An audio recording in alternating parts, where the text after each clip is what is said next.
डरावनी चुड़ैल की कहानी। एक लड़का जो गांव से शहर की ओर जा रहा होता है।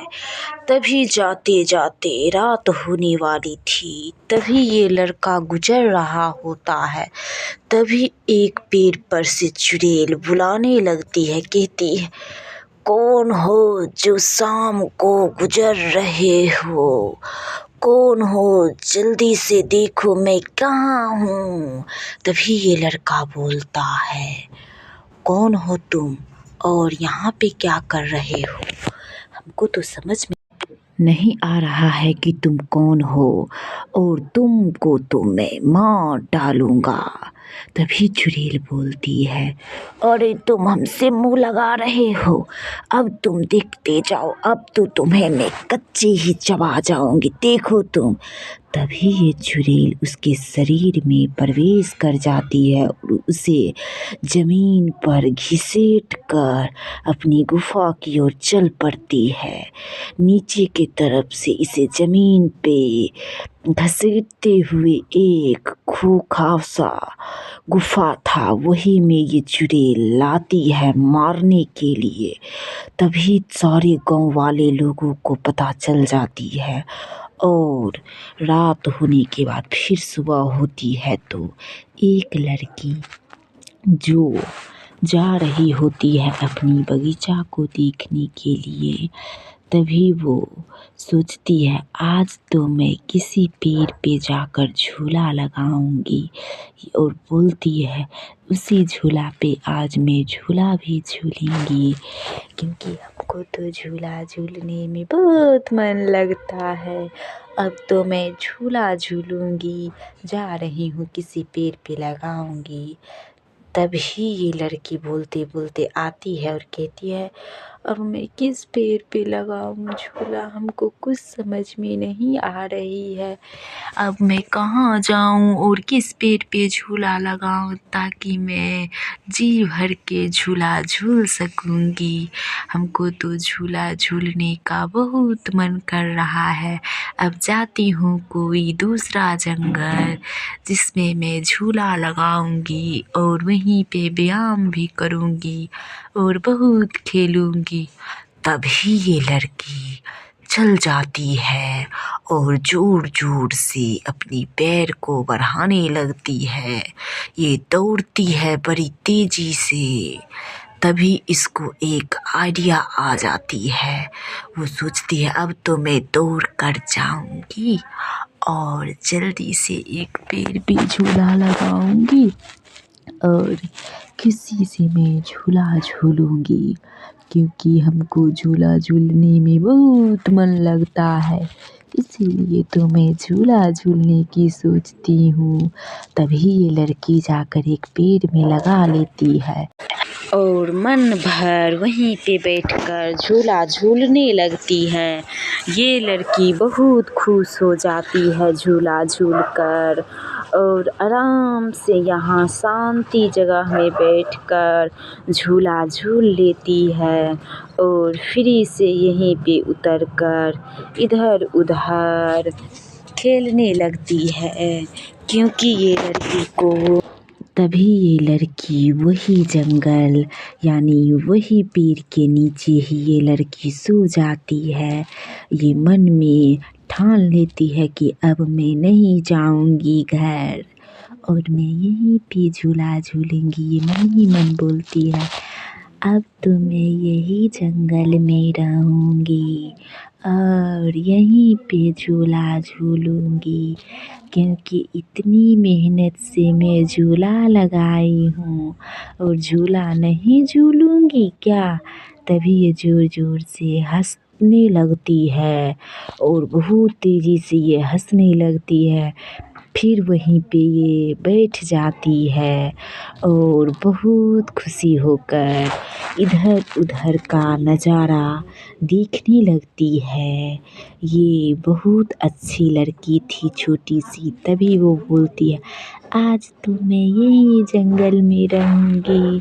अब से तो मैं घर नहीं जाऊँगी, क्योंकि हमको बहुत मन लगता है ये जंगल में।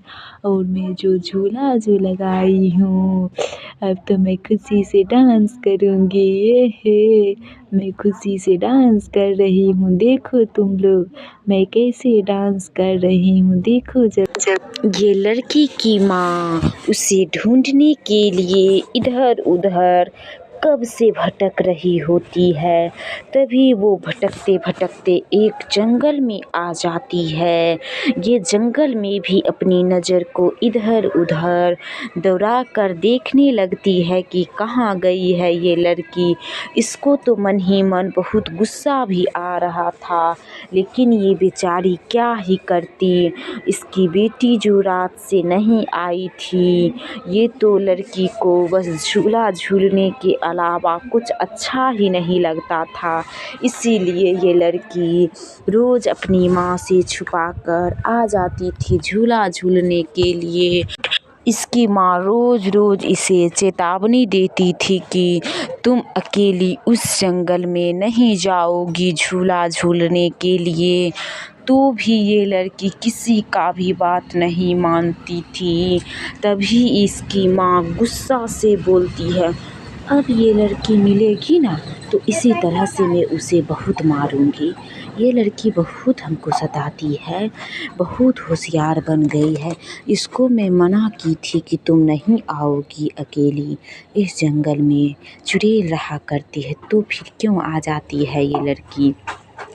तभी ये लड़की का ही पिता ये बहुत गरीब होती है, इसीलिए इसके पिता दिन भर पानी पूरी का एक ठेला लगाकर अपना जीवन यापन किया करता था। ये पूरा परिवार ये बेचारे दिन होने के बाद सुबह ही निकल पड़ती थी गांव में पानी पूरी बेचने के लिए। और पानी पूरी बेचकर जो भी रुपया आता था उससे वो ही परिवार चलाया करते थे। तभी वो आकर बोलता है गाँव में, पानी पूरी ले लो, पानी पूरी ले लो, पानी पूरी। तभी वो ऐसे ही बोलते बोलते एक जंगल में आ पहुंचता है। वो समझता है कि ये जंगल तो बहुत अच्छी है और बहुत शांति वातावरण है, क्यों ना मैं यहीं पे ठेला लगाऊं और यहाँ सड़क भी है, जो लोग भी आएगा वो पानी पूरी खा कर ही जाएगा। मैं जो इतना अच्छा से पानी पूरी बनाता हूँ। यही बात बोल बोल कर ये बहुत पानी पूरी बेचता था। तभी उसी सड़क के किनारे से एक लड़का गुजर रहा होता है। वो फर्स्ट बार ये पानी पूरी को चखता है तो इसको आश्चर्य मन ही मन हो जाता है कि कैसे कोई इतना अच्छा पानी पूरी बना सकता है। आज तो पहली बार ही यहाँ पर देखें। तभी दूसरा ग्राहक भी पानी पूरी खाने के लिए आता है। वो भी चखता है तो बहुत तारीफ़ करके जाता है। सभी लोगों को चखने का स्वाद ही कुछ अलग लगता है। तभी वो बोलता है, भाई तुम लोग रोज़ आया करना यहीं पे पानी पूरी खाने के लिए। अब से मैं यहीं पे पानी पूरी बेचूँगा और अपना जीवन यापन तो मैं पानी पूरी से ही करता हूँ। कोई लोग भी हमको सपोर्ट करेगा तो मैं यहीं पे आकर पानी पूरी का ठेला लगाऊंगा, जिससे कि तुम लोग आराम से पानी पूरी खाओगी। चलो अब मैं चलता हूँ ये जंगल को छोड़कर। और यानी ये जंगल को छोड़ने के बाद मैं अपना घर जाऊंगा और घर पे फिर से पानी पूरी बनाऊंगा और पानी पूरी बनाने के बाद आऊंगा, थोड़ा सा यहीं आराम कर लेता हूँ। तभी वो आराम करने लगता है, वहीं पे सो जाता है। गर्मी का समय था, चारों तरफ गर्मी छाई हुई थी। तभी वो यहाँ पर सोता है तो इसको ठंड लगने लगता है। तभी वो चादर को ओढ़ लेता है। क्योंकि यहाँ पर जो हवा का जो सीज़न चल रहा होता है, यहाँ पर पर्वत थे बहुत सारे, जिससे वो बगल में ही समुद्र थे, जिसमें लोग बहुत सारे उसमें नहाने के लिए जाया करते थे। ये समुद्र का पानी इतना ठंडा था कि ये भी सोचता है मन ही मन, अब क्यों ना मैं जाऊँगा और वहीं में नहाऊँगा। अब मैं भी जाऊँगा समुद्र के पानी में, थोड़ा देख भी तो लूँगा कि कैसा पानी देता है, यानी कैसा पानी है जो जिससे सारे लोग वहीं में नहाने के लिए जाते हैं। वैसे बहुत गर्मी का समय था, मैं तो यहाँ सोया तो बहुत ठंड लगने लगता है कि कौन ऐसा समुद्र है जो इतना ठंडा हवा अगल बगल भी देता है। मैं यहाँ हूँ, समुद्र कहाँ है और इतना ठंडा हवा, चलता हूँ उसमें तैरने के लिए।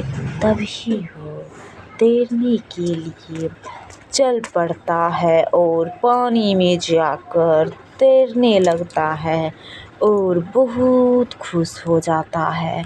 इसको दिल को बहुत ठंडक मिलता है। तभी वो गाँव में आकर बोलने लगता है, अरे गाँव वाले, चलो चलो वही झील में नहाने के लिए। तुम लोग क्यों तड़प रहे हो इतनी गर्मी में? वो जंगल तो इतना अच्छा है कि हवा तो इतना ठंडा देता ही है, बट वहाँ पर समुद्र जो है उसमें ठंडा पानी देता। तभी वो ये बात बोल ही रहा था, तभी एक भिखारी उस गाँव से गुजरता है। कोई इस भिखारी को थोड़ा सा भी भिक्षा नहीं देता है। तभी ये भिखारी बहुत उदास हो जाता है और यही उदासी के कारण वो एक जंगल में आ पहुंचता है और जंगल में आकर इधर उधर देखने लगता है कि कोई लोग हमें भिक्षा दे दे, तो भी कोई लोग इसे नहीं देता है, बल्कि इसे मार कर भगा देता है। तभी वो एक खंडहर में आकर बोलता है, हे भगवान, आप ही कुछ कर सकते हो भगवान। इस दुनिया में तो मेरा कोई नहीं है और एक भी रुपया नहीं है।